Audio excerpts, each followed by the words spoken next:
Hello and welcome to The Truth Unveiled.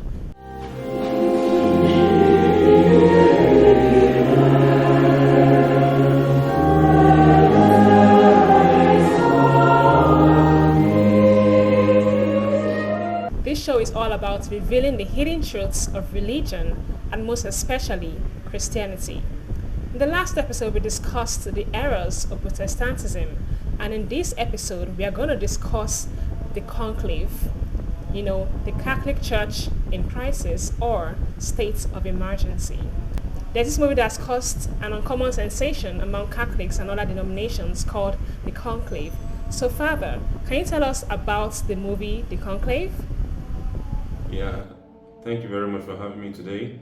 I'll give my pro bono review of this movie. First of all, Hollywood has the habit of projecting in their movies what they hope would happen in the future. That's number one. So this movie is really a projection of what they hope would happen in the mainstream Catholic Church. That is the Novus Ordo, what we'll call the New Order Church. As a movie, I think the acting was good because they even used Latin during the election of the one who was to be the Pope. So that I don't think they use Latin anymore in the Novus Ordo. You see, someone said something today to me and I was actually laughing because the person said something about Lumen Via Christi. You see, when they want to have any open a newsletter or open a radio show or open an organization, a society, they always give it a Latin name, but that's how far they go in Latin. They don't use Latin at all. Even their so-called Latin Mass, they only have bits and pieces of Latin here and there, and then they use the vernacular, but that's completely alien from when we say the Latin is the language of the church. Latin is used in everything, the Mass from beginning to ending, except the sermon, which is really not part of the Mass, it's just an addition, is in Latin. The office is in Latin. The encyclical letters of the popes are in Latin. You see, no admixture of Latin and the vernacular. So that having been said, I will give them kudos to this, that in this movie, in all the rites of the election, they used Latin. But in this movie, one can notice it was acted after the death of John the 23rd. So there were two factions: the liberal modernist faction and the traditionalist faction. You see, there was also the Nigerian actor in the movie, but I'm not really going to go much into what they once said about the Nigerian who was almost to win, but he had a scandal in his early life. Some lady he had impregnated who became a sister was there in the conclave. She was serving as his sister, and because of that was how he went out of being elected. And then it was then between the traditionalist cardinal and the modernist cardinal, and the traditionalist, something happened there. A cardinal had been made, someone had been made a cardinal in pectore, meaning in a hidden way, by John the 23rd. So he just showed himself up in the conclave. Nobody even had any idea of or any kind of mind to elect him. But then there was this bomb that blew during the conclave, and then they had this meeting among the cardinals, and the traditionalist cardinal came and started saying different things about the Muslim religion being bad and how would they be here? Look at what is happening. He called like a holy war and all of that. Things have gone bad now. See, because of all the enactments made by the previous Pope John the 23rd. That's why things are bad. And then this new cardinal who was made a cardinal in secret came and spoke, and he spoke like in this modernist way. Have you ever been in a war before? Have you ever done this? I know I've been in a war and all of those kind of sentimental kind of matter, instead of speaking about issues. You see, that to me wasn't an issue, you see, because the Pope doesn't go into sentimental things, you see. He speaks based on faith, based on what the church teaches, and charity that exudes by the faith which we believe, because our Lord said, love one another as I have loved you. By this, people will know you're my disciple if you have love one for another. That's part of what we believe, you see, to love our neighbor as ourselves for the sake of God, you see. So, but when he whipped all this sentimental thing, then the next, they have been casting ballots, but no one got the two-third majority. But after he made this so-called speech, he was finally elected. And then, after his election, they found out that he was transgender. That's the projection that the Hollywood is pushing, that soon mainstream Catholics will soon have a transgender as their pope. Probably after the transgender, they'll have a woman, or maybe they'll have a woman first and then they'll have a transgender. So that's what they were trying to push. But they represented a traditionalist cardinal as being uncharitable, as being intolerant. But history clearly shows that to be false. The first secular nation in the world ever is America, the United States of America. But the Catholic Church thrived there, where they were not recognized as the state religion. They never called a holy war against Protestants or anything like that. They lived in peace. By charity, they were, in fact, if not for Vatican II, probably most of the United States the majority of them would be Catholics today. But because of Vatican II, that's why that didn't happen. So that's a complete lie to say that the church is intolerant. I'll go with this principle. The church is intolerant, this saying of Garigula Grange. The church is intolerant in principle, but tolerant in practice. Whereas the enemies of the church are tolerant in principle, but intolerant in practice. What this simply means is because the church believes, she holds tenaciously to her belief. But because she loves, she is very charitable outwardly. She doesn't say either you convert or you die. She doesn't compel people to convert. She converts people as she has done from the very beginning, by love and by the power of God. That's one of the proofs of the divinity of the Roman Catholic Church. Whereas the enemies, they do not believe, so they are tolerant in principle, but because they don't love, they are intolerant in practice. So you go to a state, for a country in the United States, where now people who want to speak the truth are silenced, they are censured. You see, that's because these people do not love. They come with false love in principle, but in practice, they are haters. They don't like you at all. You see, they just want to push their evil agenda. So because they want to push their evil agenda, they come in the ploy of being tolerant. But if you are opposed to that evil agenda, they show their true colors. So that's one point I want to stress. So this movie, if one watches it, one should know this fact. This is my review based on truth. One should know the fact that they are trying to project a falsehood based on traditional Catholicism, which is really what the church is. The church is traditional. She only believes what has been handed down. That's what traditional means. Tradere, to hand down. She only holds to what has been handed down. So the church is traditional based on that fact. So, and one of what she holds to is the belief that you must love your neighbor as yourself for the sake of God. So that is clear. So that let nobody believe that false narrative that they are trying to project. And transgender remains condemned. It's something that is evil. You see, God created us man and woman. Someone should not try to change his gender for whatever reason. So that is false. And in the normal times, a transgender cannot even be a priest. To say that transgender, when he found out he was transgender, John the 23rd allowed him to continue in the priesthood. He went to remove his ovaries or whatever. To say that that's against the morality of the church. If anybody is a woman, the person cannot attain to the priesthood. The person cannot even serve in the lower offices, minor orders, lector, acolyte, exorcist, and porter.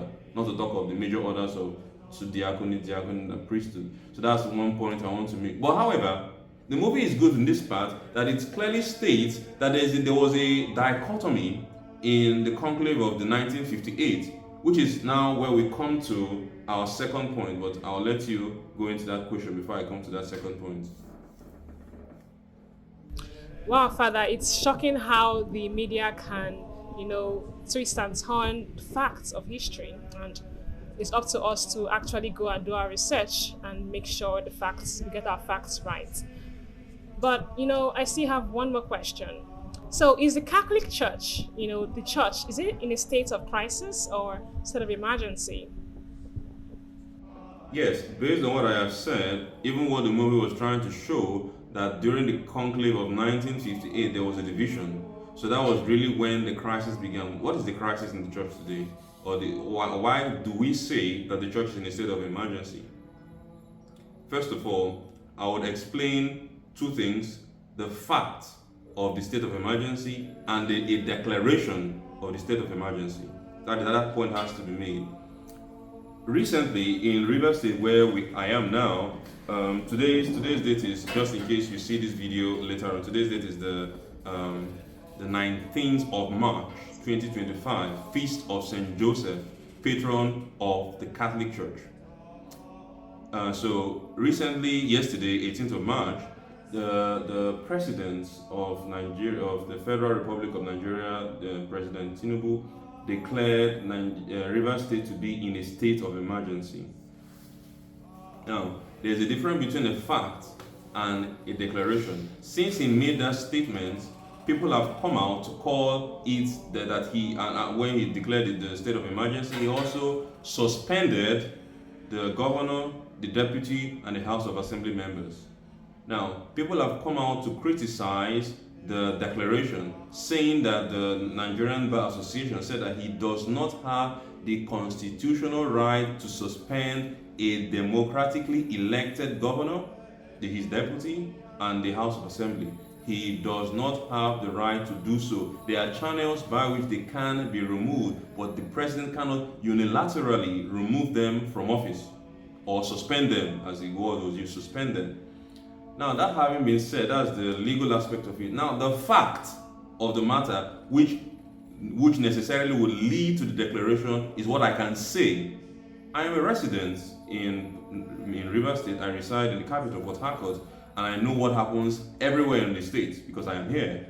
I can state categorically that the state is not in any crisis, but very peaceful. Just yesterday, when the declaration was made, 18th of March, just yesterday, I virtually went around Port Harcourt, went from one place to another place to another place. Everywhere was peaceful, you see. So the fact is clearly non-existent. So there's no fact that there's a crisis or that the state is in a state of emergency that would need the declaration. Now, that having been said, we will now go to the point of what we're about to say about the Roman Catholic Church. What we are saying is the fact. We're not declaring, or we're just stating the fact that since 1958, the Roman Catholic Church has been in, and it still is, in a state of emergency or crisis. Now, what are they? There are two. Since 1958, the Church has not had a true Pope. The Roman Catholic Church has not had a true Pope, but rather a false claimant. From John the 23rd down to the present one who calls himself Francis Bergoglio, are not truly elected, validly elected to the Roman pontificate. That is the first crisis. Now, the second crisis is this. By the decrees, enactment, and implementation of the Second Vatican Council, a new false religion and church has been created that claims falsely to be the Catholic Church because it has usurped Catholic buildings and offices. It's just like in the time where you have a war and then someone attacks your kingdom and then removes your king and then puts himself as or installs someone there. Of course, the kingdom is still the territory is probably will still be the territory known as, let's say, Ireland, but that's the territory's name. But it has now been the king. The role of the king has been usurped by some other element. That's what we have, you see. And not only that, they have now changed the laws, the faith of the church. And that change of faith, change of the laws, change of the disciplines is what makes them, in fact, a new false religion, which is not the Catholic Church. That is what makes it. The fact that they have changed the faith, changed the worship, changed the discipline. You see, like I earlier said, the Catholic Church is traditional because she believes what has been handed down. So when you change that, you are now having a new thing, not the Catholic Church anymore. Down the history of the church, from the time of Christ to the apostles, our Lord said the church will remain always to the end of the world. So imagine the church to be like a road that is going straight to the end of the world. So in that road, what has been from the beginning would always be to the end. What was believed from the beginning will be believed to the end. The manner of worship now will be the same manner of worship to the end. The disciplines, the moral code that the church has will be the same till the end. So what has happened is we have had diversions that happened. First of all, the Orthodox Christians, the Orthodox Catholics who went away, Eastern Orthodox. Then we had the Protestants, Pentecostal Protestants who went away in the 1500s. And the church continued in the same faith, in the same worship, in the same disciplines, and in the same sense in which those things have been understood. And then when we got to Vatican II, then they then have a great deviation in such a way that they actually, almost like they carried certain many things that belong, because as these people are going away, they're carrying something. See, the Protestant went away, carried the Bible. So this one went away, they carried this one went away, they carried that. So the first heretics went away, carried the name Christian. Orthodox went away, carried most of the decrees of the councils before they left. The Protestant went away, leaving all those and just took the Bible. So modernists now, what did they do? They went away and took what? They took the structures, the buildings, the offices. That's a clear usurpation, the highest form of deceit that can be. You see, such that Pope St Pius X, now this is not something new. These claims are very strong claims, but they are not unfounded. And as it is said in law, he who alleges must prove. You see, so it's not like this just suddenly happened. The church was sleeping and then this just happened all of a sudden, and then you have men now coming. The church herself, as a loving mother, saw the trend, saw what was happening. In the document Pascendi Lamentabili of Pope St Pius X, he said clearly that before now we had the enemies of the church from without her, that's from outside. People who probably were Catholics before, they left and we are now attacking the church. But now we bemoan the fact that the enemies of the church are to be found within her. They seek to bring about the destruction of the very church, attacking her very foundations, he said. You see that? In the document Pascendi and in Lamentabili, those are contained, those are strong words, you see. And that is what motivated him to come. These enemies, they are still called modernists, you see. Now he then, to make sure, to ensure that people not know about these errors, about the modernists, and people are opposed to it, anyone who was to become a priest, a bishop, or even a seminary professor was to take what was known as the oath against modernism. I'll read some portions of that and then do a brief explanation. He explained essentially what these people believe, because someone will come to you and tell you, well, not only is the church Catholic, we still say the Nicene Creed. I mean, even the Anglicans still say the Nicene Creed. But in this oath against modernism, he went straight to the tactics of the modernists. And I'll read it to you and I'll explain further. He says, when you take it, you say, I say my name, John Okerolo, firmly embrace and accept each and every definition that has been set forth and declared by the unerring teaching authority of the church, especially those principal truths which are directly opposed to the errors of this day. And first of all, I profess that God, the origin and end of all things, can be known with certainty by the natural light of reason from the created world, that is, from the visible works of creation, as a cause from its effect, and that therefore his existence can also be demonstrated. That is one of what we did in our first shows. If you want to get a better understanding of this, you go to our first shows. We explained and we demonstrated the existence of God by natural reason. Secondly, I accept and acknowledge the external proofs of revelation, that is, divine acts and especially miracles and prophecies, as the surest signs of the divine origin of the Christian religion, and I hold that these same proofs are well adapted to the understanding of all eras and all men, even of this time. And that was the show, episode 6. We spoke about the marks by which we can recognize the true religion. If you want more on this, go and watch that episode. Thirdly, I believe with equally firm faith that the church, the guardian and teacher of the revealed word, was personally instituted by the real and historical Christ when he lived among us, and that the church was built upon Peter, the prince of the apostolic hierarchy, and his successors for the duration of time. That is, as long as time is, the rights of the papacy would remain. This does not mean that there would always be a pope, but that once one has been validly elected, he receives the same prerogatives as St. Peter. If it means that there would always be someone who claims to be pope, or someone who claims to be pope, then the church would have defected, because there are times when the church have gone for years without a pope, or having anti-popes, like during the Great Western Season. So what this simply means is that when the church has validly elected someone, whether it is a cardinal or even a bishop, because there are times when a bishop has been elected, that person receives the same office as St. Peter. That office of St. Peter, we say today, one of the crises is vacant. Fourthly, I sincerely hold that the doctrine of faith was handed down to us from the apostles through the Orthodox fathers in exactly the same meaning and always in the same purport. Very important, very instructive word. exactly the same meaning. So the modernists, their goal was to deceive, like the devil, who always likes to show himself, as St. Paul says, the angel of light. So their goal was to retain the formulas of the church, like say the Nicene Creed, but then they changed the meaning. When you say, I believe in one holy Roman apostolic church, an apostolic church, they mean it to be something else. The church is the people of God, all the baptized, whether you are Catholic or not, you belong to this church of Christ. No, the church is the congregation of the faithful who profess the same faith, partake of the same sacraments, partake of the same sacrifice of the Mass, and are submitted to the lawful bishops under this Roman pontiff, the successor of St. Peter. So anyone outside of this church is not in the church Christ founded. So we believe the church to be one as this. Any other understanding you have of that does not fit it. It is heretical.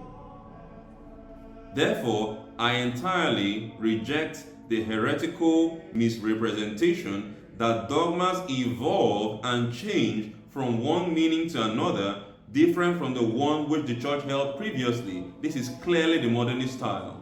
They retain it, but then they change the meaning. They say dogmas evolve because according to them, faith is the manifestation of the internal yearnings of men, how men express belief in God. Faith is not some truth revealed by God by which we must give an intellectual assent. No, faith is some internal yearnings. Just like you have someone is smiling, someone is angry, can have different feelings. So also faith is that way. So you can believe differently based on that internal yearnings you have. So though the formula remain, because of this internal welling up of the faith that is expressed by whatever you say, then we can now have different interpretations. That is the modernist ploy.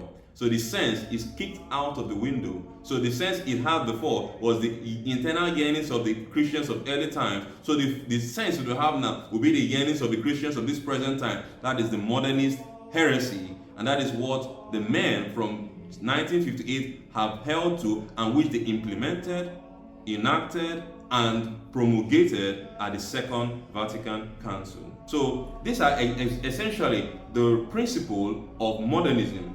Modernism seeks to destroy the very foundations of faith by saying that we cannot know that God exists from reason, destroying that was destroying the truth that the church was instituted by a personal God, the God-man, and that he commanded everyone to belong to under pain of losing their soul. No, they deny all of these things because they say, according to them, this is how the early Christians believed. And since this evolution of dogma, you know what evolution is? You move from a state of imperfection to a state of perfection. So the church is still moving from imperfection to perfection. So we can all agree amongst ourselves because we all have this inner yearning, so to speak, aspiration for the faith, which we express in our own way. And that can also be according to our own culture. That is a heresy. The faith has been revealed. The sense of the faith, the formulas of faith have the same sense that it was revealed in, and they must be believed in that same sense. In a nutshell, beginnings of this news, the crisis of the church, the church being in a state of emergency. And I would also add, if anybody says, Father, this is your opinion, I would ask you, who is saying that? You, that priest, you, that bishop. Did you take an oath against modernism? Do you know what modernism is? The reason you don't know is because those who made you bishops, those who made you priests, are modernists. So they won't tell you that. They have silenced it. After the Second Vatican Council, the oath became irrelevant. It became irrelevant because they are the modernists who have usurped the structures. So how will you be taking oath against the people? No. They're taking oath against what they believe in. No. So they can't take oath against what they believe in. So that's a clear proof that they are the modernists. And as the church condemns modernism and modernists as heretical and heretics, we reject that institution that from which this modernism have been promulgated, infecting our holy Catholic buildings, and we resist them and say that that is not the Catholic Church, but a new, false, modernistic church that has usurped Catholic structures and by that fact claim to be the Roman Catholic Church. Wow, Father, thank you so much for that in-depth explanation as to how it all started and where we are now. In the next episode, we are going to have a deeper dive into modernism, how they stealthily and calculatedly infiltrated the Catholic Church You don't want to miss that. So stay tuned. This is still the Truth Unveiled show.